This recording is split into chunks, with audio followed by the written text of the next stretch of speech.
3 weeks after the Hamas breakout assault, a clearer picture of what happened is now beginning to emerge. Instead of the whole-scale massacre of civilians claimed by Israel, incomplete figures published by the Hebrew newspaper Haaretz show that almost half the Israelis killed that day were in fact combatants. The weeks of blanket Western media reporting that Hamas allegedly killed 1,400 Israeli civilians during its military attack has served to inflame emotions and create the climate for Israel's unconstrained destruction of the Gaza and its civilian population. Accounts of the Israeli death toll have been shaped to suggest that a wholesale civilian massacre occurred on 7th October, with babies, children, and women the main targets of a terror attack. Now, detailed statistics on the casualties released by the Israeli daily Haaretz paint a starkly different picture. The news outlet has released information on half the Israelis killed during the Hamas-led offensive, including their names and locations of their deaths on 7 October. Nearly half of the casualties have been confirmed to be soldiers and police officers. The remaining are ostensibly considered to be civilians. While this list is not comprehensive and only accounts for roughly half of Israel's stated death toll, almost half of those killed in the melee are clearly identified as Israeli combatants. There are also, so far, no recorded deaths of children under the age of 3, which throws into question the Israeli narrative that babies were targeted by Palestinian resistance fighters. Amid the fog of war, parties to the conflict have different perspectives on what occurred during the initial raid and its aftermath. Whilst it's not disputed the significant losses inflicted on the Israeli military, but there will be plenty of ongoing debate regarding everything else in the weeks and months to come.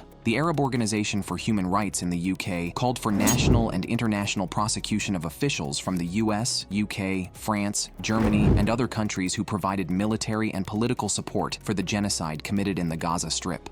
In a statement, the human rights organization said, in addition to giving the green light to the Israeli occupation to commit genocide, these countries defend it, wash away its crimes, twist the truth about its crimes, and provide it with all kinds of lethal weapons. The USA has created an air bridge that has made 62 US-Israeli flights to transport ammunition, missiles, vehicles, and spare parts. The AO also criticized Jordan for allowing the US to use its territory to transport heavy military equipment on 15 special aircraft, as well as allowing the transport of special forces. Bruce Riedel, the former Middle East analyst for the CIA, said in an interview, "I'm worried about what's going to happen in Jordan. King Abdullah is under tremendous pressure and has no good options. As the invasion of Gaza begins, pressure is brewing both against the regional leaders and Western leaders."